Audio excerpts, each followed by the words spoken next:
Ladies and gentlemen, good morning and welcome to the Q3 FY26 earnings conference call hosted by Angel One Limited.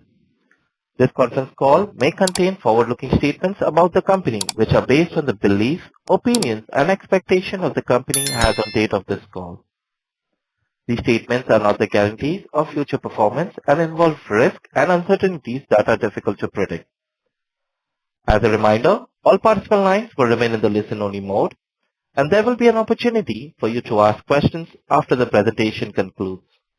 Should you need assistance during the conference call, please signal the operator by pressing star, then 0 on your touch-tone phone. I now hand the conference over to Mr. Hitul Gutka from Angel One Limited. Thank you, and over to you, sir. Good morning and welcome everyone. Thank you for joining us today to discuss Angel One's Q3 FY26 financial and business performance. The recording of today's earnings call and the transcript will be uploaded on our website under the Investor Relations section. The financial results, investor presentation and the press release are also available on the website. For today's call, Angel One is represented by the entire management of the company. We also have the senior leadership along with Dinesh Bhai, Amrish, Vineet, Saurabh, Shrikant and Hemen, along with SGA, our IR consultants.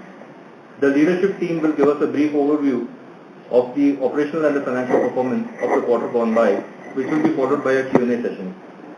Please note that there may be certain forward-looking statements during the course of the call, which must be viewed in aggregate with the risks that the company faces. With this brief introduction, I now invite Mr. Dinesh Thakkar for his opening remarks. Thank you, Hitul. Good morning, everyone, and a very happy new year to you all. Thank you for joining us today. As we look back on the quarter and step into 2026, India's financialization journey continues to benefit from strong structural tailwinds. A young digital native population, accelerating formalization, and stable policy environment, these forces continue to reinforce our conviction in long-term opportunity across investing, credit, wealth, and protection.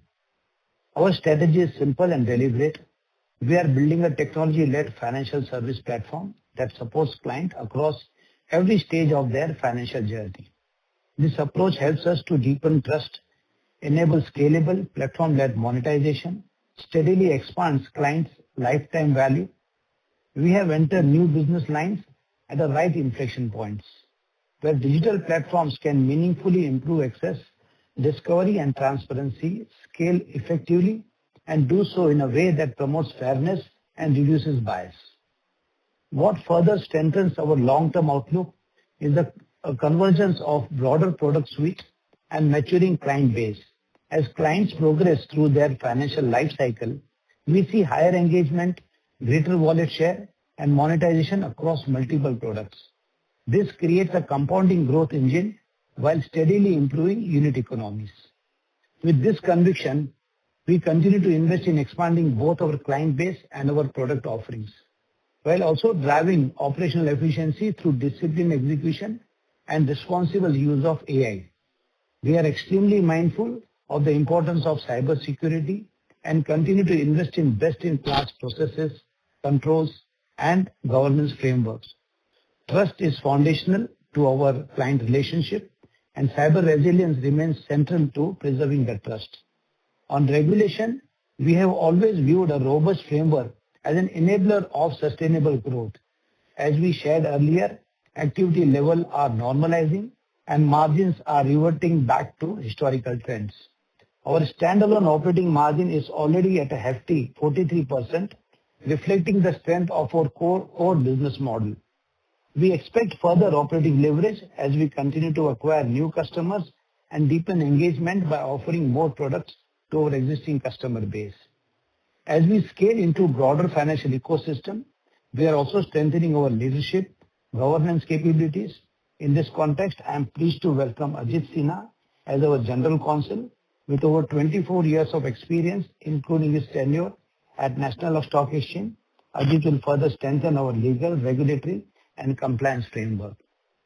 The board has also approved our first interim dividend of rupees 23 per share and a stock split of 1 to 10. We remain focused on disciplined execution, responsible adoption of technology, and keeping client outcome at center of everything we do. I will now hand it over to Amrish. Thank you. Thank you, DT. Good morning, everyone. At Angel One, we believe enduring value is created by investing at the right time in technology, talent, and new business lines. Over the last few years, we have made deliberate investments across wealth, asset management, and credit. The outcomes are clearly visible in our business metrics. Yet, we are just getting started. We operate with a beginner's mindset. We are always at the beginning of something, focused on building what comes next and putting new opportunities in motion. As our existing verticals scale, we will continue to build new capabilities, sustaining a disciplined cycle of investment, monetization, and earnings resilience. The mindset remains constant, even as the environment around us evolves, and we help shape it. Technology and AI are central to how we drive growth and efficiency. Previously, we have talked about our support chatbot, AI-generated email responses, etc. Beyond these use cases, a major focus area for us is institutionalizing AI across the organization. There are many things brewing internally on this front. This quarter, we launched the beta of our in-house data analyst agent, an AI-powered conversational analytics tool that enables teams to derive insights from complex data sets using natural language. For instance, queries like show me the monthly trend of revenues for top 10 cities from September to November, which can then be followed up with more queries in a conversational style. In parallel, we are adopting agentic AI across our software development lifecycle to accelerate engineering velocity. For example, we have been using top-of-the-line tools to generate source code. Together, these initiatives reduce decision and execution latency, improve productivity, and enhance operating efficiency, allowing us to stay ahead of the curve. But this is not just about efficiencies and velocity. We believe AI will help us build fundamentally better products. Turning to broking, we are seeing early signs of recovery in line with what we had guided. Our average daily orders have been improving consistently, from a low of 4.9 million orders in February, post the F&O regulatory changes, to an average of 6.2 million in Q3 FY26. We have always maintained that regulatory changes strengthen market structures and support long-term participation. We continue to welcome the regulator's proactive, progressive, and consultative approach. Our franchise across direct and assisted channels remains resilient. Our tech-enabled assisted business provides a strategic advantage through a pan-India network of over 10,000 APs and over 11,000 MFDs, offering deeper connect. We sustained a 20.4% overall retail equity turnover market share and strengthened our DMAT market share to 16.5%. In commodities, Q3 marked our highest ever orders and ADTO at 35 million and rupees 1.7 trillion respectively, higher by 21% and 43% quarter over quarter. Year over year, it is a gain of 53% and 169% respectively. Our client funding book grew 10.4% sequentially to 58.6 billion rupees, reflecting rising client confidence and deeper wallet share. Our emerging businesses continue to show promising traction. Strong mutual fund SIP registrations and robust credit growth highlight improving engagement across the platform. Credit disbursements reached rupees 7.1 billion during the quarter, growing 56% quarter over quarter, translating into an annual run rate of rupees 28 billion. These businesses are designed to mature over time, solving client needs and driving sustainable monetization. Despite a year of regulatory changes and softer market conditions, our standalone EBITDA margin, comprising broking and distribution, improved to 43% this quarter, underscoring the strength of our operating model.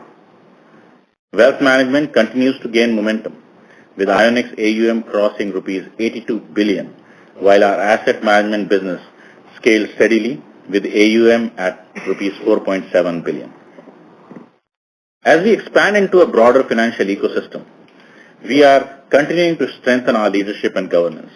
I am delighted to welcome Ajit Sinha as our General Counsel, bringing over 24 years of experience, including most recently at the National Stock Exchange. To conclude, we are building Angel One as a full-stack, omni-channel, AI-native financial services platform, compounding through technology, trust, and disciplined execution. The foundations are strong, our engines are scaling, and the opportunity ahead remains compelling. With that, I will now hand it over to Saurabh to walk you through the emerging growth verticals.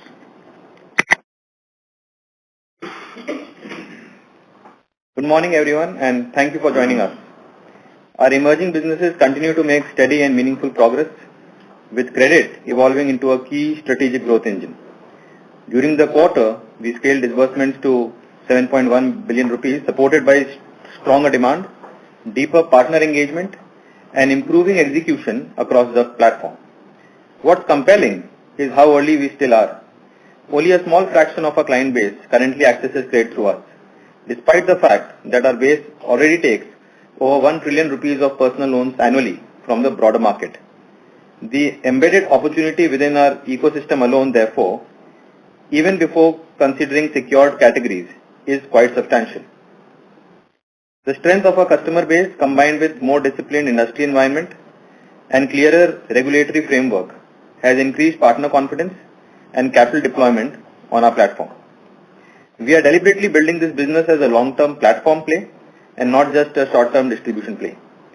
Our investments are focused on deeper data loops, stronger intelligence, and more robust operating frameworks that help partners underwrite more precisely, operate more efficiently, and manage outcomes more predictably. This creates durable partner value and positions us to capture attractive economics over time. We will continue to scale with discipline, but our strategic intent is clear: to build one of the most trusted high-performance credit platforms in the country with strong unit economics and defensible differentiation. On mutual funds, we remain well positioned as a mutual fund friendly platform, maintaining our presence and share in the SIP market with 2.3 million unique SIPs registered during the quarter. Overall AUM has grown to rupees 171 billion. Adoption continues to expand meaningfully beyond metros as well, reinforcing the long-term structural growth of the category. Of the 3 million clients who have invested in mutual funds on our platform, more than 38% began their overall investment journey with mutual funds only, demonstrating that MF is not just an engagement driver, but also a powerful customer activation engine. A significant portion of these clients subsequently deepen their relationship with us through broking, reinforcing MF as a strong monetization lever also. Our focus hence is clear: expand reach, deepen engagement, and build these businesses into durable franchises that compound long-term value. While we remain excited about the opportunity, we'll continue to scale with discipline rather than optimize for short-term growth. With that, I'll hand it over to Shrikant to walk you through the wealth business. Thank you. Thank you, Saurabh. Good morning, everyone, and thank you for joining us. Let me begin with the broader context. 2025 was one of the most challenging years for investors, not because markets moved in any one direction, but because every asset class behaved differently. We saw significant global volatility, with returns being driven by focusing on asset allocation and not from betting on a single market or theme. In that sense, 2025 truly stood out as the year of asset allocation. Adding to that, wealth management in India emerged as one of the most active sectors.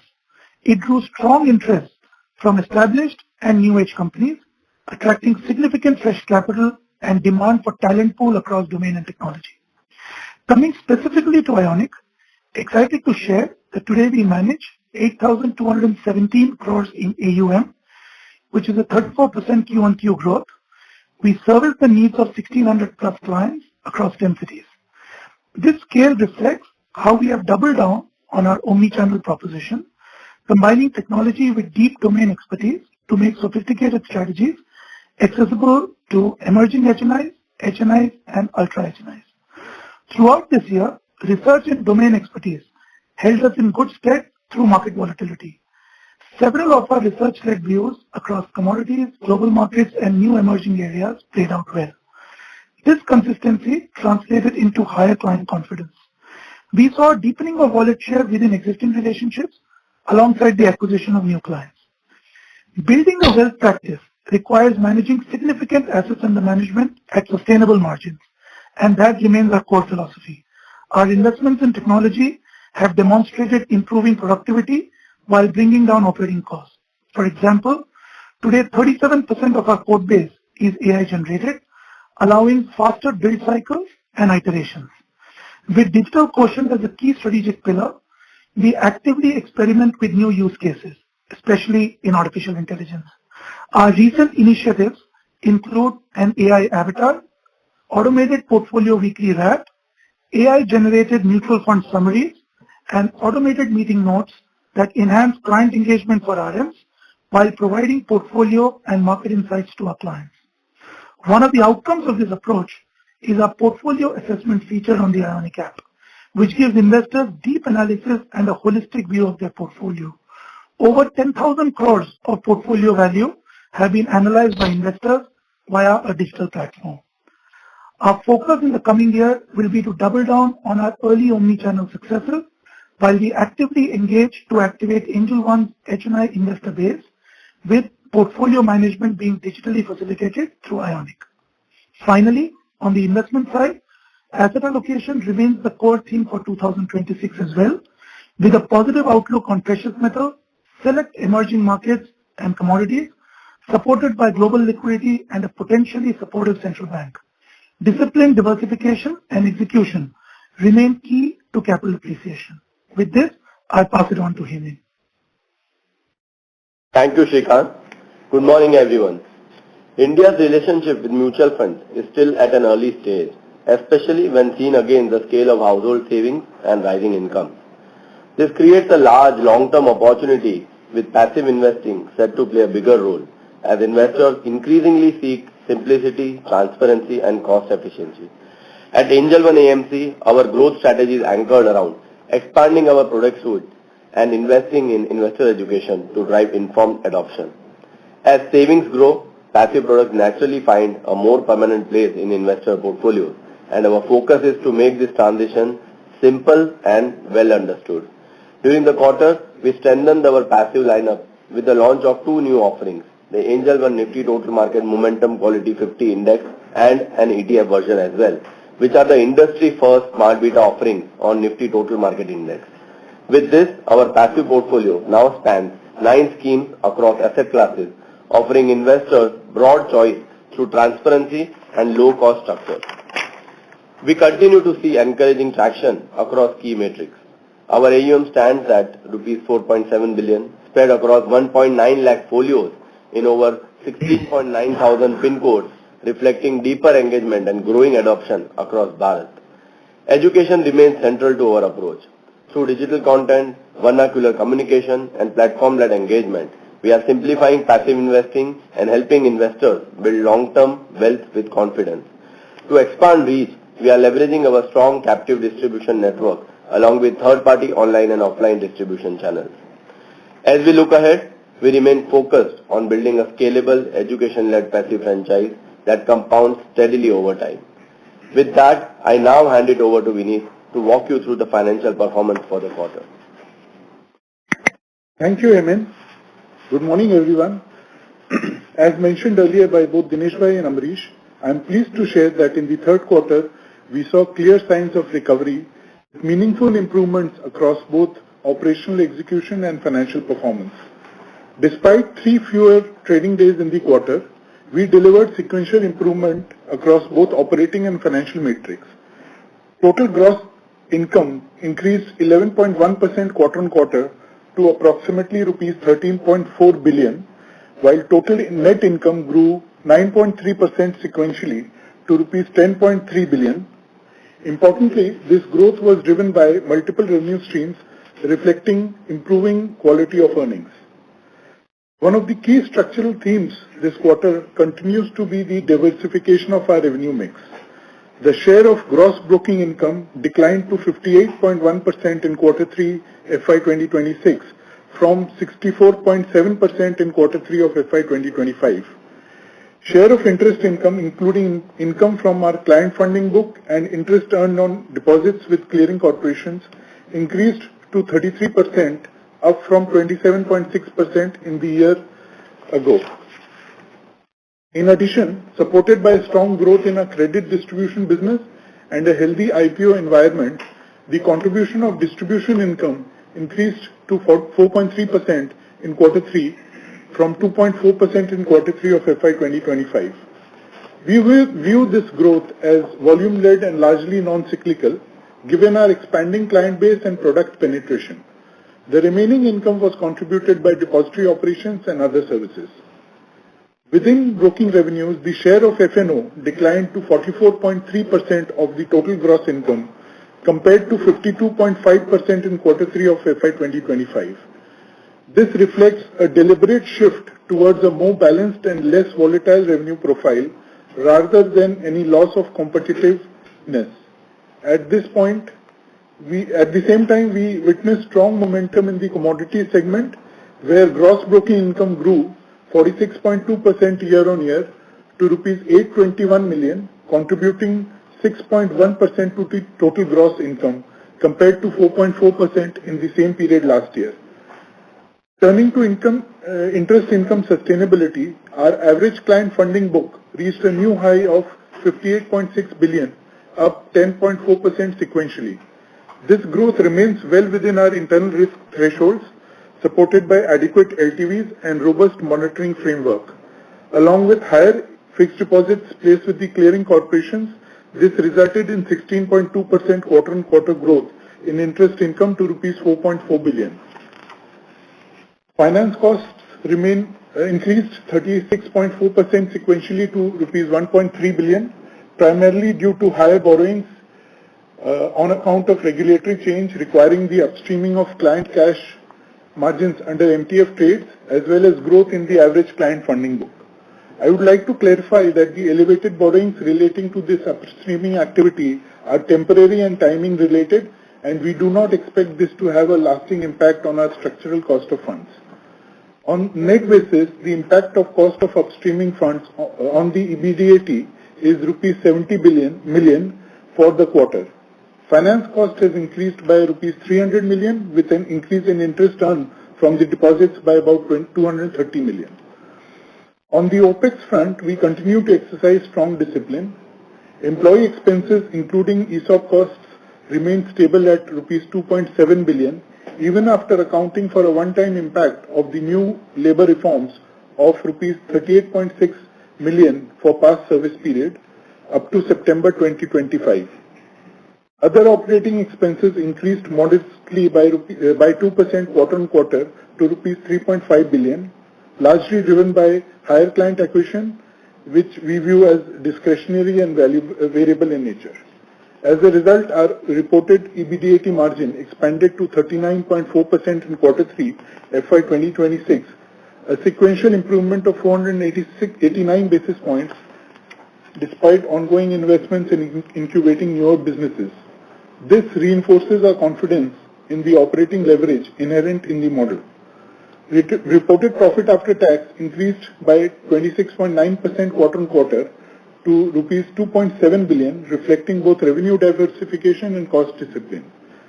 Finally, on the balance sheet, the period-end client funding book remains stable at 59.2 billion rupees.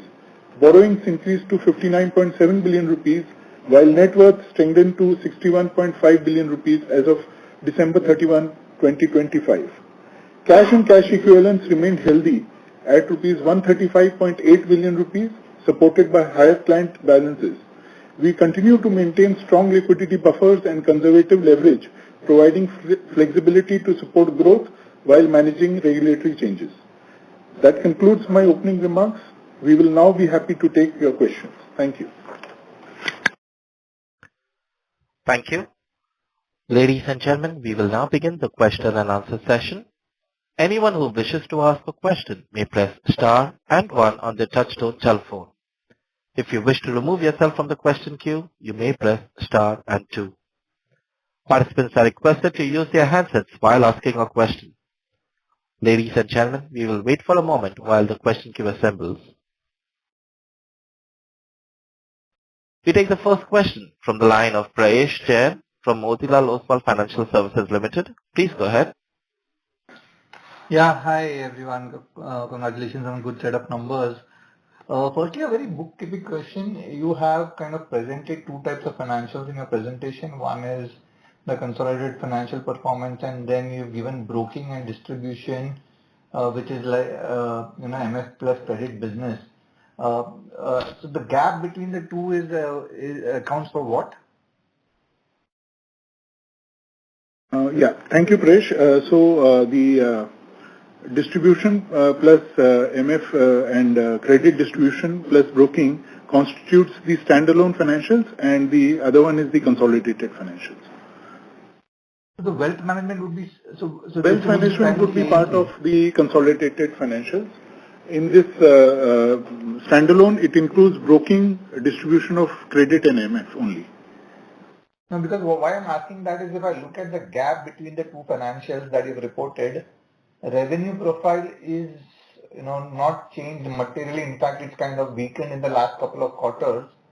But the cost or the EBITDA loss of the gap is kind of increasing every quarter. So, and even on the PAT front, it's kind of increasing. So, what explains that? Yeah, so as we have been mentioning in the past, there is a burn of incubating the newer businesses, the asset management and the wealth management businesses, which is in the range of about 3.5% of the operating margin, and that's the gap. No, but Vinny, then the revenue profile should have increased significantly, right? The kind of scale up we've seen on the wealth management AUM, the gap right now in the body is shown on the two charts. The revenue gap is it's not changing at all. In fact, it's just about 20 crores for the past 2 or 3 quarters. As you would be aware, while the AUM continues to build up, there is a lag in the revenue realization because of the regulations where you cannot realize a revenue on the movement of the AUM up to a certain point in time. So there will be some lag in the revenue realization from this AUM, especially on the wealth side, which will show up in the coming quarters. Okay. A more strategic question on the AMC. When you would have started the AMC, you would have certain targets in your mind with respect to scale up of the AUM and everything. How are we performing against it, and where do you see this scaling up? In spite of launching a few schemes, our AUMs have not scaled up.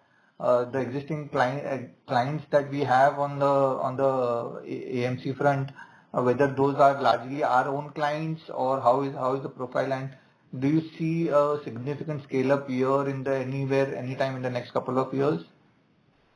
Look, I think this is Ambarish. These are long gestation businesses, so we don't think we should start viewing them in 1 or 2 years. Overall, very pleased with how the folios and the AUM has been growing. But Hemin, maybe you can give the specifics on the folios and AUMs again, so that that becomes clearer.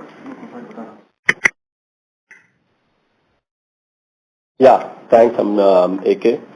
So yes, see, the idea is to build a strong education-led passive AMC.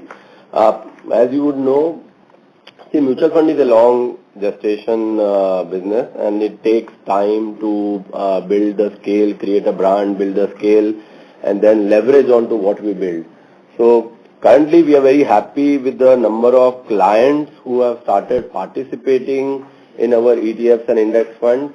It is growing at a very, very steady pace, and we've seen that once the clients grow, basically over a period of time, you start seeing that in slowly and steadily in AUM as well.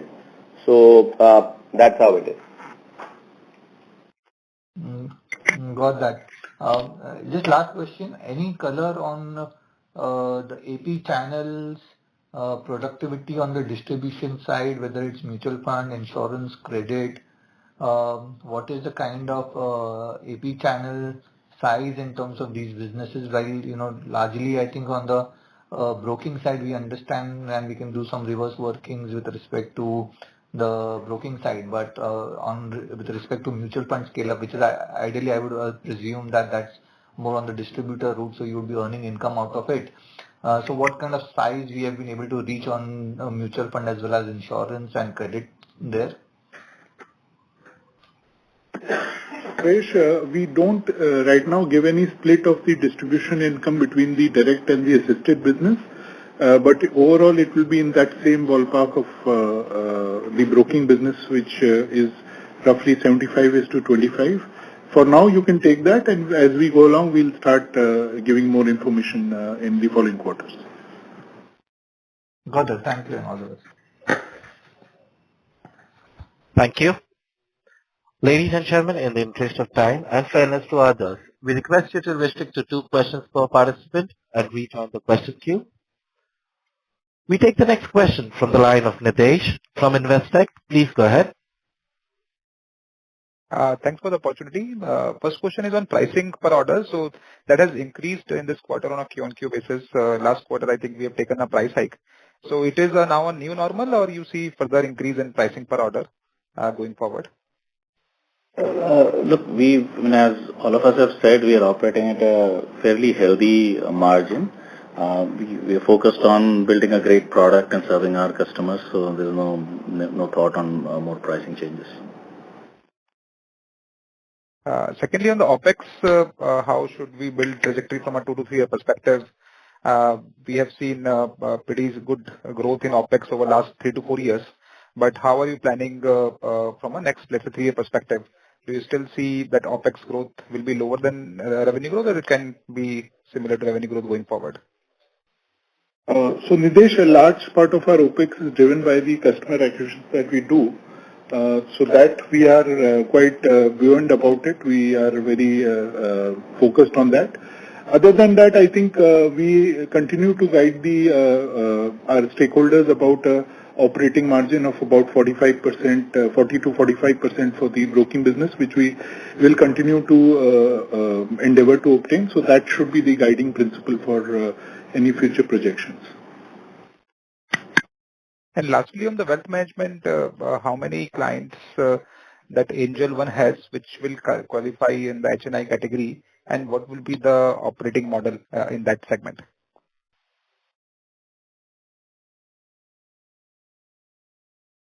Yeah, hi.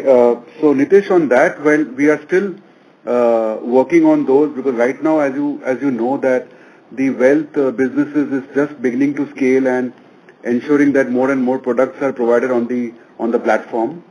There is a digital platform that the wealthers themselves build.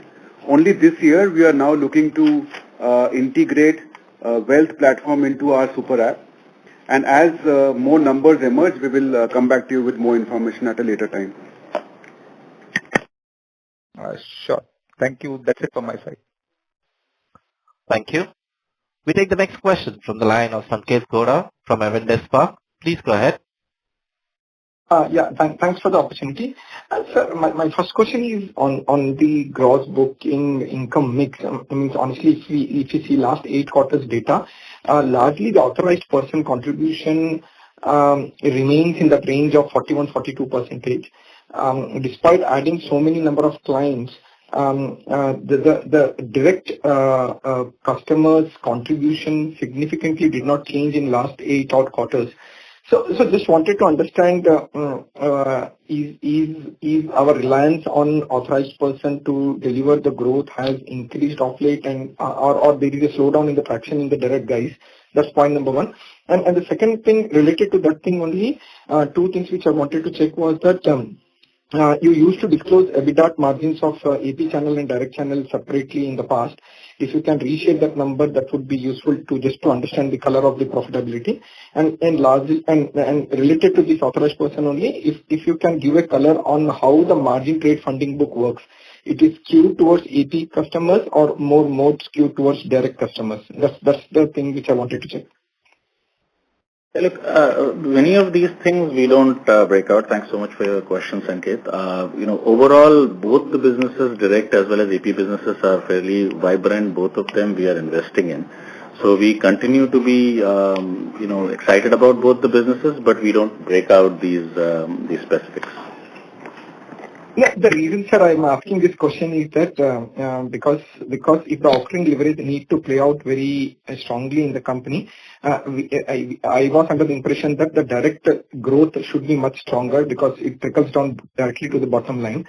And there is a kind of stagnation in the gross broking income between authorized person and direct. So that's the reason I wanted to check on that particular point. Look, we are investing in both the channels, and the split is remaining quite similar. The beauty of the assisted channel is that when you look at the long tail, when you start looking at tier 2, tier 3 and beyond, you get really good growth from there. And as we are expanding, I think both these channels remain fairly important for us. Okay, sir. Understood. And last one, Vineet, you probably missed on your opening remark. The finance cost went up in the current quarter. I just wanted to understand it's largely because of the regulatory reasons, because of the upstreaming, or there was something else? No, so one is, of course, our client funding book has also grown. So some part of that is attributable to the growth in the client funding book. But a majority of it, as I mentioned in my opening remarks, is due to the regulation which came into effect from 1st of October for the industry, wherein the upstream of client funds is required. But as I mentioned, this is something which is transient. It's not a permanent feature. So hopefully by the sometime during the quarter, we'll have a solution in place. Okay, but the current run rate will continue. Is it fair to assume, or you will have a resolution to that? For some period during the quarter it will continue, but hopefully by the end of the quarter we'll have a more realistic number, which is going to be lower. Understood. Vinay, thanks for the answers. Thank you. We take the next question from the line of Gautam Jain from GCJ Financial. Please go ahead. Good morning, sir. Congratulations for very good numbers.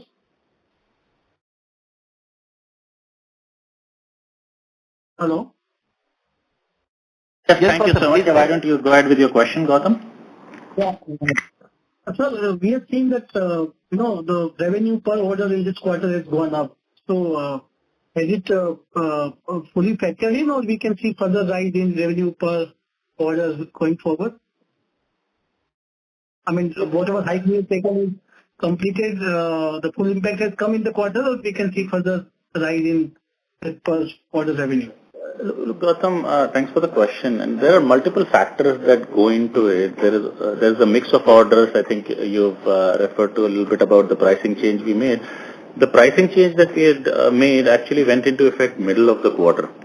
So some impact you saw of that also, but there are multiple factors going on this, and a lot of it depends on the mix of orders as well.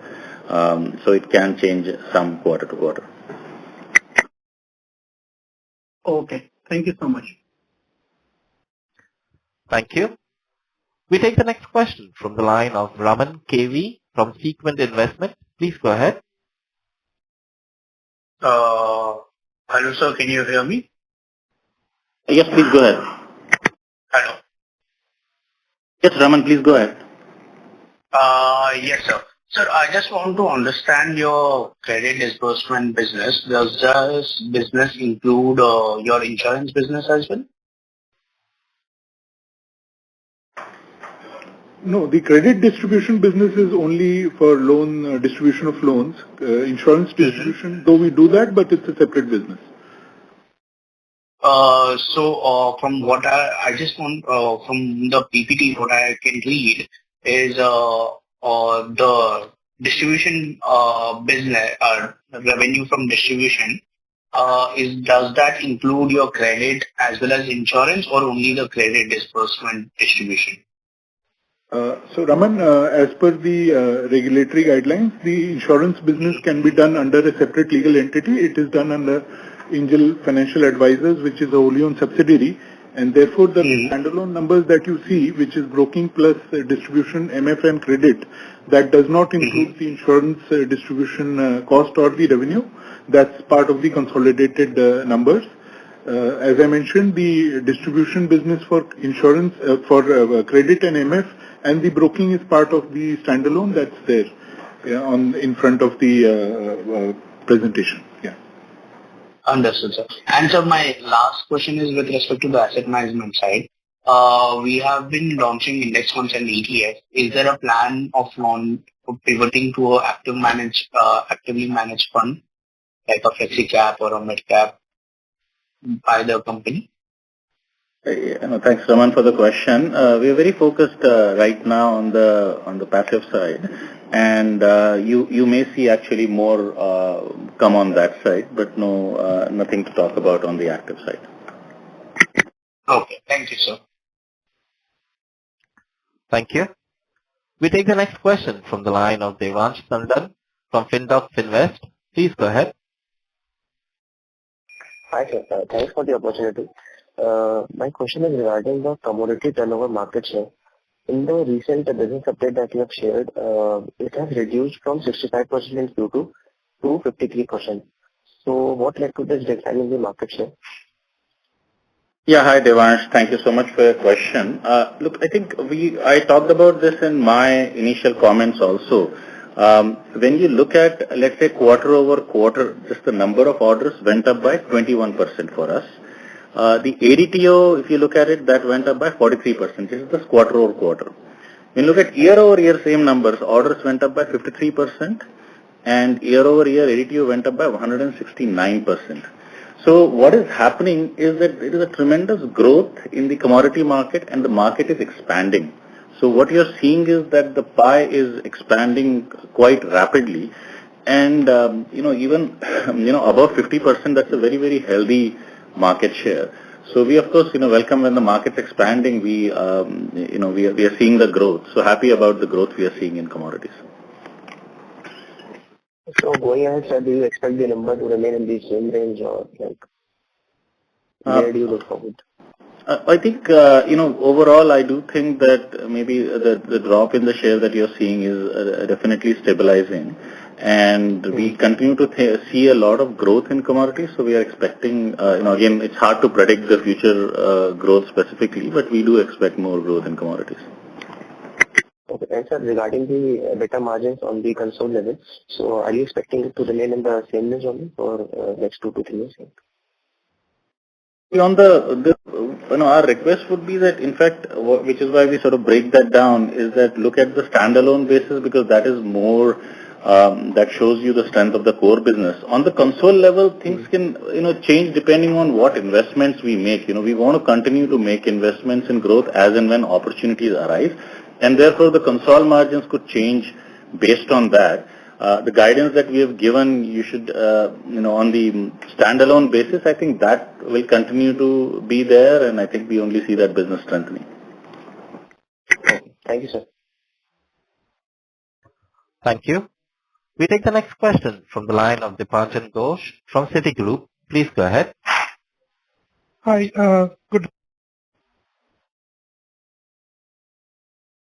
Please go ahead. Ladies and gentlemen, the participant has left the question queue. We will move on to the next question from the line of Vatsal Nagalia from Astra Mind Capital. Please go ahead. Hi, thanks for your opportunity. Over the years, we have been able to increase our market share in cash and F&O at a steady pace. One of our competitors, which was recently listed, they have a similar base and are gaining market share at a much faster pace and also spending less on marketing. So, do you see any gaps in our strategy that we can address? And also, how do we see the market share evolving going further? Sorry, Vatsal, I didn't, the last part you faded a little bit. Can you repeat the last line, please? Yes. So, how do we see our market share evolving going further? And also, is there any gap in our strategy that we can address? Look, I think, I feel that, we've been always, we've been a player who's been around for more than 30 years. right? If you look at, different ways that we've operated. And we've seen the ups and downs of this market and various businesses. So we really stay focused on what we are doing and how we are doing better. If you look at it, we've had a healthy gain. For example, if you look at even cash, right? We've had almost 100 basis points growth year over year in cash market share. We've very healthy F&O share, very healthy commodity share also. So there isn't sort of there's no gap in the strategy or anything. I think they're slightly different businesses. Every business is different, and we continue to be focused on our strategy, focusing on innovation, technology, AI, and you'll continue to see strong growth. I think you're seeing that in a continued basis anyway. So is there any stable market share that you're targeting? No, nothing specific. I think that I want to announce on that front in terms of the market share. We, of course, continuously want to be stronger in the market share, but most importantly, do the right things for our customer. I think the most critical thing is fundamentally do the right things for our customer, keep innovating, and everything else takes care of itself. Okay, thanks a lot. Thank you. Ladies and gentlemen, if you wish to ask a question, please press star and 1. We take the next question from the line of Sanil Desai from ICICI Securities. Please go ahead. Yeah, hi. Good afternoon, everyone. My question is more on the, again, just circling back there. I think you said there was some regulatory change which led to the finance cost going up. The borrowings have also increased. Can you just explain, like, what was the regulation change and why these borrowings have gone up? And you said, like, you are planning, to reduce it going ahead. So what are some of the ideas or plan of action you have to, reduce these borrowings in the next quarter? Yeah. So the regulatory change is the reporting requirement from 1st of October. If we were to segregate the margin that we take from the clients, 3x and 5x of ELM, then the requirement was to upstream clients' margins with the clearing corporation and not use it for settlement of the trades. And therefore, there was a higher working capital requirement to that extent, which has elevated our working capital and therefore the finance cost. As I mentioned, it's something which is transient in nature because there is a software update that is going to happen in some time, which will help us segregate and then not upstream this amount. And therefore, hopefully by the end of this quarter, we see a decline in the borrowings and therefore the finance cost. Just to add to what Vineet said, I think what we did was, this short-term, increase that you're seeing, it is really better for the customer. We just wanted to make sure that there is no disruption in our customers, and that's something that we want to stay focused on their experience. Yeah, okay, yeah, that's helpful. Thank you. Thank you. We take the next question from the line of Dipanchan Ghosh from Citigroup. Please go ahead. Hi, good morning, sir. Sorry, my call got dropped off previously. Just a few questions from my side. First, if I were to look at the industry landscape today, a lot of players with deep pockets or favorable capital regime are offering the MTF facility at far lower rates than the leading peers. Now, let's say, unlike broking, where marginal difference in brokerage pricing does not really alter the customer return profile, in MTF, huge divergence of, let's say, 5% plus can meaningfully alter the customer's returns. So on that perspective, assuming this sort of a divergence persists in the industry, would you kind of consider, let's say, differential MTF pricing based on ticket size, or even maybe lower your pricing if competitive intensity were to kind of sustain? So that's the first question. The second question is, what sort of aspirations do you really have in terms of scaling up your B2B2C architecture? As you mentioned that as you go into the interiors of the country, B2B2C kind of becomes an important channel to get that last mile customer. And in this line, would you have any inorganic plans also? Thank you so much for your question. I think let me address the first question and then I'll hand it over to Nishant, who leads our B2B to C vertical, to answer your second question. On the MTF pricing, you're right. I think in the industry you see a bunch of different pricing schemes. The thing to really, as you go into the detail of that, you realize that there is a lot underneath. I think sometimes these schemes are fairly complicated on how things are charged and what is actually the net effect of it. So,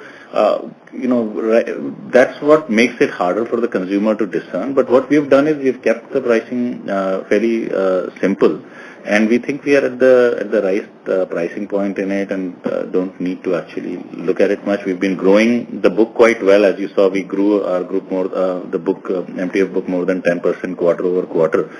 And we can, of course, we always continue to monitor everything, but we don't see any need to look into pricing there at this time. Actually, Amit wanted to add something. Go ahead. And Dipanjan, what we also need to understand that the MTF as a product is an integral journey to a customer's broking experience. So no matter what the pricing is, the customer remains engaged on the same platform. So even if there is a deep-pocketed broker who is looking to reduce the MTF pricing, but ultimately it is about giving an extended service to an existing broking customer, and it is integrated in his journey, and therefore to that extent the customer will always remain in the same platform. On your last question with regards to the growth prospects for B2B to C, we have always followed a phygital approach in our GTM, which seeks to leverage digital outreach along with physical outreach, and therefore that gives us the unique advantage to be able to scale at par with other digital models, and also therefore deliver a high double digits on a sustained basis. Today we are available in all the 19,000 pin codes by and large. We have a very, very extensive expansion plan by adding other channel partner categories, be it mutual fund distributors, be it POSPs, or be it DSAs in future. So yes, the outlook remains to be very strong and robust as we move forward. Okay, my question also at an extended part, which is, there is a certain divergence between in cost if you were to kind of build it out organically versus, let's say, acquire some of the fast scaling players. So any inorganic plans that you may likely consider going ahead? Look, on all fronts, not just any specific front, as any company would do, we keep looking at inorganic opportunities wherever there is interest. We have conversations, but nothing specific, of course, that we can talk about it on that front. Got it. Thank you, everyone, and all the best. Thank you. We take the next question from the line of Amit Jeswani from Stallion Asset Private Limited. Please go ahead. Hi, sir. I just wanted to know there's a large margin difference between us and the newly listed payer. Of course, our cost structure is a bit different. Just wanted to know, what do we model our fixed cost? There's a 20% delta right now. So what do we expect that our cost growth would be? Because we've already invested a lot in the new business verticals going forward. Yeah, hi, Amit. Thank you so much for the question. I think one of the things that you will see in our costs, in fact, let's say, for example, if you look at the employee benefit expenses, as Vineet talked about, we've not been, in fact, we've been keeping quite steady on that front. And so we think we have built a platform, we built up a lot of these costs in the process. So we have a fully fledged platform, and now from here, as we scale, we don't expect the costs to go up, especially the fixed costs. Some of these acquisition costs, of course, would depend on, what kind of acquisition is available, what's happening there. But we do think we've built up a really good technology team. We've built up really good, even infrastructure costs are built into it. So as we scale for a long time, I don't see us needing that kind of increase. And then some of the investments that we are making, in the AMC, wealth, other places, I think that's great, because that we want to continue to invest in things like that for the future, instead of worrying about short-term expenses there. But overall, I think we've built up a platform and a good base, and that's why you're seeing the cost stay steady, and you saw that sort of PAT increase quarter-over-quarter. So would you say that this 275 crores quarterly run rate would grow at around 10% next year? Would that be a right estimate to think about next year? Assuming then if our volumes keep growing at 25%, that is where the operating leverage comes in? Yeah, I think overall, instead of guiding you on a specific cost item, my suggestion would be that keep our guidance on the margin of that 40 to 45% on the standalone basis, and I think that'll continue to happen. So basically, that we've already achieved. So right now, would you say that from here onwards, our revenue growth should equal to our PAT growth or PBT growth?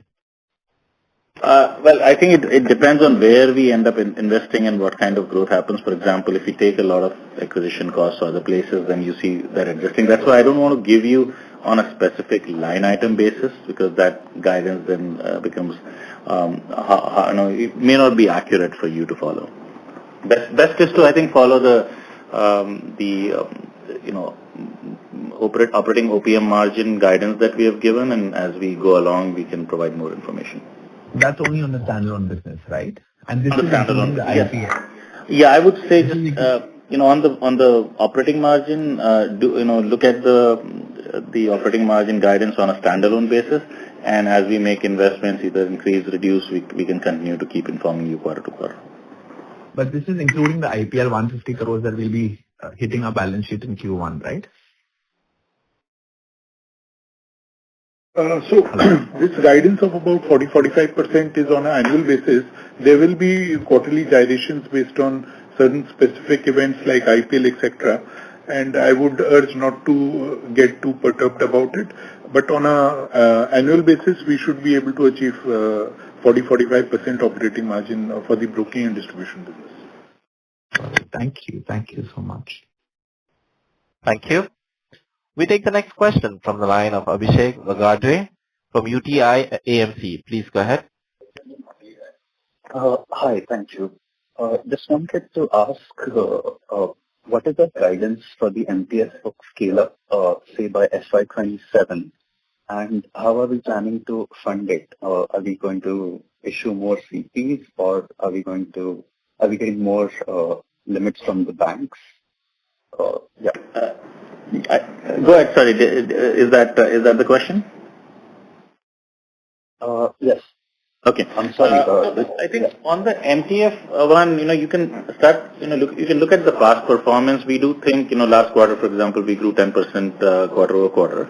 I do think that we, think that the cash market will deepen further in India, and we do expect that to happen. But hard to give you a specific guidance on the book itself. I'd hand it over to Vineet for how we want to fund this. So the funding, the basket of borrowings, we continue to diversify and recalibrate based on the availability of funds across various channels.